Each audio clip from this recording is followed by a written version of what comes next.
دنیا کا پہلا کرائم کیا تھا؟ مرڈر، مطلب قتل. لیکن یہ کوئی عام قتل نہیں تھا. ایک بھائی نے اپنی ہی بھائی کا قتل کیا. لیکن ایک منٹ، یہ سب ہوا کیسے؟ ایک دفعہ اللہ نے فرشتوں سے کہا کہ میں دنیا میں ایسے مخلوق بنا کے بھیج رہا ہوں جو دنیا میں میرا خلیفہ ہوگا، مطلب ڈیپٹی ہوگا. تو فرشتوں نے کہا کہ یا اللہ، اب دنیا میں ایسے مخلوق بنا کے بھیج رہے ہیں جو دنیا میں فساد اور خون پھیلائے گا. تو اللہ نے کہا میں وہ جانتا ہوں جو تم نہیں جانتے. تو اللہ نے حکم کیا کہ سجدہ کرو آدم کو. سب نے سجدہ کیا سوائے ایک کے، جس کا نام تھا ابلیس. پھر اللہ نے آدم اور حوا سے کہا کہ آپ جنت میں رہو اور جو کھانا ہے کھاؤ اور جہاں سے کھانا ہے کھاؤ، لیکن اس درخت کے قریب مت جانا.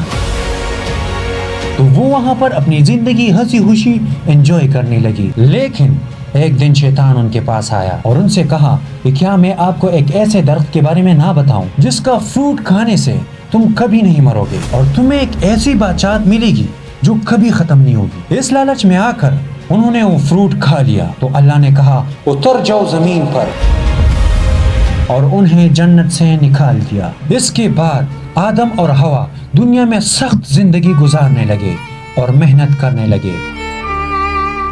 یہاں ان کے بچے پیدا ہوئے جس میں اس کے 2 بیٹے تھے.